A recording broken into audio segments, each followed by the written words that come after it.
watching CarTell TV. I'm Amelia. The first time I saw the Jaguar F-Type, I fell in love. Beautiful and stylish, inside and out, fast and great sounding, and I just loved the dark red colour on it. It was a dream that I would get behind the wheel of one for a review. And today... Well, no, it's not the F-Type, but it's a lot closer than what you might think. It's the Jaguar XE S. The XE can safely be considered a sedan version of the F-Type since it shares many of its prominent features. And this S version goes a big step closer to the sporty coupe. It's a Jaguar. Sleek headlights, sculpted hood and large grille are pretty familiar to any modern Jaguar fan. We've seen them loads before, but it would be wrong to say we've had enough. Side view shows massive 20-inch alloys connected by prominent side skirts and a sleek roofline, resembling a coupe as much as it can without being mistaken for a CLS. The rear is elegant, whilst hinting at a touch of sportiness, with its diffuser hosting 2 exhaust tips. One of the nicest touches is this tasteful spoiler on the boot lid. It's worth noting that the sleek design translates to an amazing drag coefficient of 0.26. So that's just a petrolhead's way of saying that the sleek design adds great value to both performance and wind resistance. Despite it looking good, it's under the bonnet that this XE S most resembles the F-Type. The XE in the S guise hosts the most powerful engine in the XE lineup.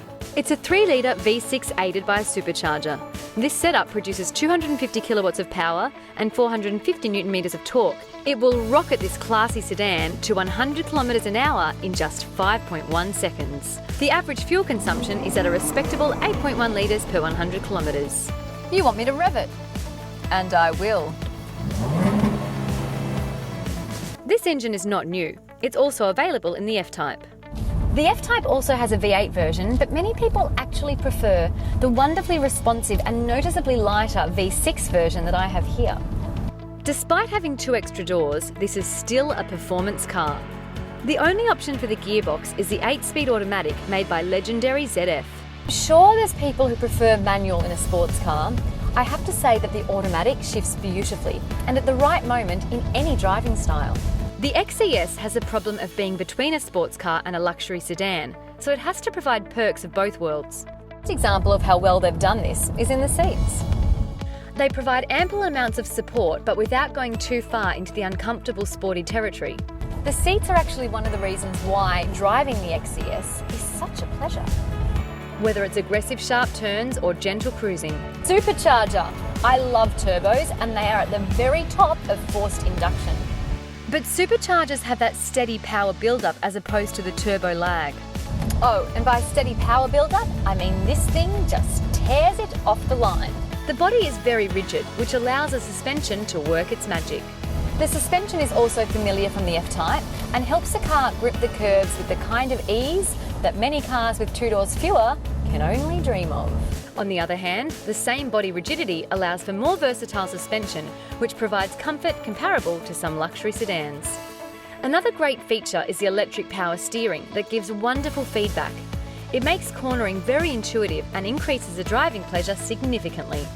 If I was to complain about one thing, it would have to be the position of the A-pillars, which makes for a really wide blind spot. The interior is elegant and pleasant, but also packed with features. The steering wheel is wrapped in leather, the instruments are extremely easy to read, and we've got the huge 10.2-inch touchscreen. Despite it being easy to read and use, I would have loved the option for Apple CarPlay and Android Auto. I mean, it does have the Jaguar in-car app, but I have to go online to register. Ain't nobody got time for that. Other interior features include 40-20-40 rear seats, mood lighting, USB, Bluetooth and more. There are a heap of optional extras available, and I reckon this one has most of them. Some of the ones that are jumping out at me include the lovely heated and air-conditioned front seats. Rear seats are also heated, the head-up display system, a sunroof, and this lovely blue stitching. The sound system also comes in several options and goes all the way up to 825 watts, coming through 17 speakers and featuring a number of smart features. The rear headroom and legroom is a bit of a tight squeeze. This is where the cool styling and roofline won over practicality. I mean, it's not unbearable, but it's not going to be a particularly comfy ride for adults. The XE S has 5-star Euro NCAP rating. It features active safety perks such as autonomous emergency braking with visual and audio warnings, dynamic stability control, traction control, lane departure warning, blind spot monitoring, reverse traffic detection, parking aids for the front and rear, rear view camera and an optional surround camera system. Oh, and while all that tech stuff was on the screen, that was me in the background using the self-parking. Mucho convenience. The XES offers great driving dynamics, cool styling and that famous Jaguar feel. It has to be one of the best sports sedan options out there. Pricing for the XES starts at just over 100 grand, but more for this one as it has all the extras. Literally the only downside is a rear legroom and headroom, but if you were looking for those, a sporty Jaguar should not be at the top of your list. For everything else, the Jaguar XES can battle with the best in its class. Maybe after this one I can get to review the F-Pace. Mr. Producer. Thanks for watching CarTell TV. Want to win one of these CarTell TV t-shirts?